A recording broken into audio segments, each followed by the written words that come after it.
আসসালামু আলাইকুম। আশা করছি সবাই ভালো আছেন। আলহামদুলিল্লাহ আমরা বেশ ভালো আছি। তো নতুন আরও একটি ভিডিও নিয়ে আসলাম। ভিডিওটি সকাল থেকে শুরু করলাম।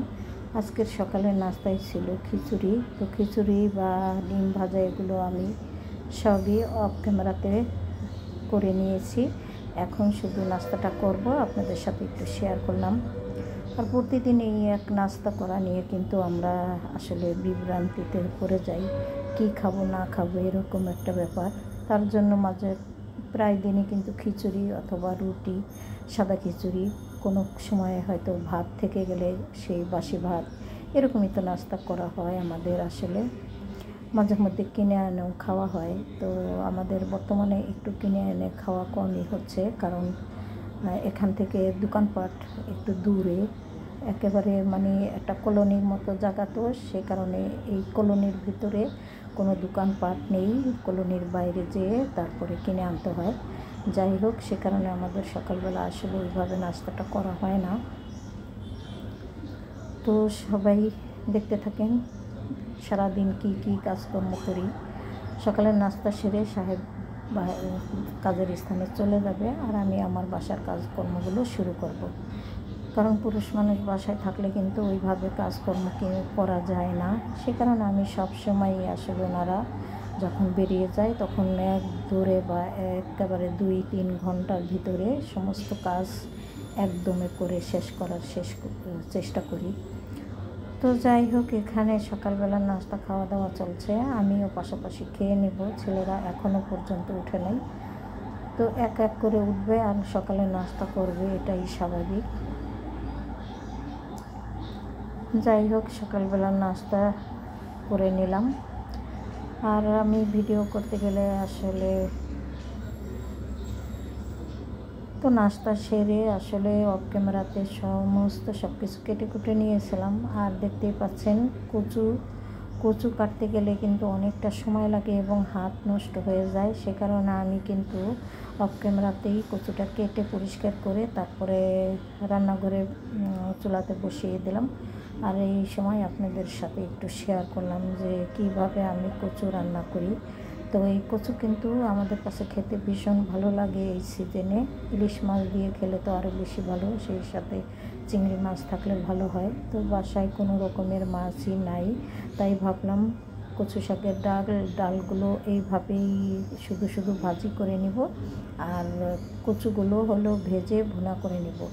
তো এখন আর আমি কচুটা ভেজে ভুনা করব না, শুধু কচুর ডালটাই রান্না করে নেব। তো দেখতেই পাচ্ছেন ওগুলো সিদ্ধ দিয়ে আমি কিন্তু অনেক কাজ করে নিয়েছি অফ ক্যামেরাতে। সারা ঘর পরিষ্কার পরিপাটি করেছি, বড় ছেলের রুমটা।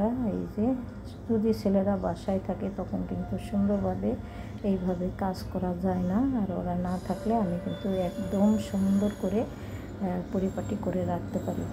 বুঝতেই পারেন, সবাই যখন বাসায় ঘুমিয়ে থাকে তখন কিন্তু আর বিছানাপত্র টান করা যায় না। আর ঘরের বিছানাপত্র পরিষ্কার পরিপাটি না থাকলে যতই আপনি ঝাড়া মোছা করেন না কেন, মনে হবে না আপনি কোনো কাজ করেছেন, কারণ বিছানা দেখলেই মনে হয় যেন ঘর এলোমেলো। তো সেরকমটাই আমার বাসায় বেশিক্ষণ থাকে, কারণ বাসায় ছোট ছেলে ছাড়া সবাই মোটামুটি বাসাতে অনেকটা সময় থাকে। তো দেখতেই পাচ্ছেন ঘর বাড়ি পরিষ্কার তো করেছি, সেই সাথে বেশ কিছু কাপড় চোপড় ধুয়েছি অনেকগুলো।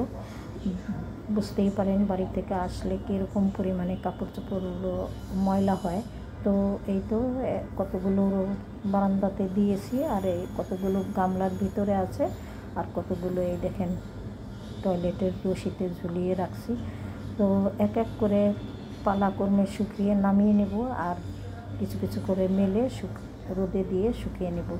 তো তেমন একটা রোদ কিন্তু নাই, সে কারণে আমি মানে হালকা শুকিয়ে গেলে বাসার ভিতরে এনে ফ্যানের বাতাসে শুকিয়ে নেব, আর বাকিগুলো আবার বারান্দাতে দেব।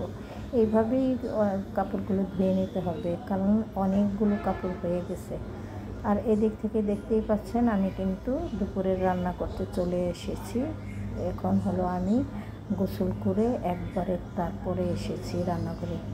তো রান্না করতে কিন্তু সময় লাগে নাই, রান্না আমার অলরেডি মানে ঠিক টাইম মতোই হয়েছে। তার আগে কাঁঠাল ছিল বাসায়, তো ছেলে এসেছে, বললো যে আম্মু খাওয়ার কিছু খাইলে ভালো হতো। তো ভাবলাম কাঁঠাল যেহেতু আছে মুড়ি দিয়ে দিই। তো ছেলে আবার ভীষণ পছন্দ করে কাঁঠাল খেতে, তো দিলাম আর কি উঠায়ে। তো দেখতেই পাচ্ছেন রোয়াগুলি মানে কোষগুলো কিন্তু খুবই সুন্দর হয়েছে। আর নিজেদের গাছের কাঁঠাল বলে কোনো কথা না, দুর্দান্ত মিষ্টি। আসলে যদি আসলে খেয়ে দেখা যেত তাহলে হয়তো বুঝতে পারতেন।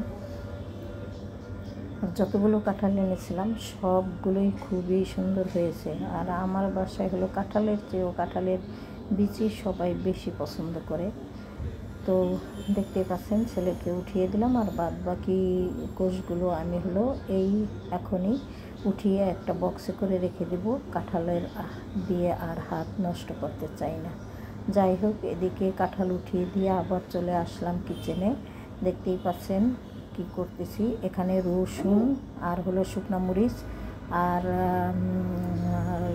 রসুন আর হলো শুকনো মরিচ পেঁয়াজ দিয়ে আমি হলো এখানে কচুর ডালটা রান্না করতেছি।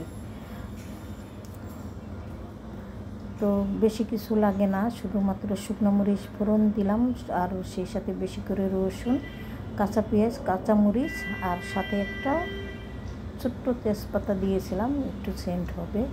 এইভাবে রান্না করলেও কিন্তু খেতে ভীষণ ভালো হয়। আর মাছগুলো কিন্তু আগে একবার দিয়েছিলাম, সেই মাছগুলো কড়াইতে আসলে একটু লেগে লেগে যাচ্ছিলো, তো ভেজে উঠিয়ে নিয়েছি। পরবর্তীতে এই 2 পিস মাছ ছিল, সেটাও আবার ভেজে নিলাম। তো এই তো দেখতেই পাচ্ছেন কচুর ডালপালা কিন্তু আমার রান্না করা শেষ। এখন শুধু মাছটা ভুনা করে নেব, তারপরেই আমি খাবার দাবার টেবিলে দিয়ে দিব। এই ছিল আজকে আমাদের রান্না। তবে ডাল রান্না করা আছে, দেখতে পাবেন কি কি দিয়ে দুপুরের খাওয়া দাওয়া হয়। অনেকটা সময়ও এখন পর্যন্ত আছে, খাওয়া দাওয়ার সময় হয় নাই। তবে 2 ঘন্টা আগে যদি সকালবেলা উঠা যায় ঘুম থেকে, তাহলে কাজ এবং সমস্ত সব কিছুই কিন্তু ঠিক টাইম মতো করা যায়।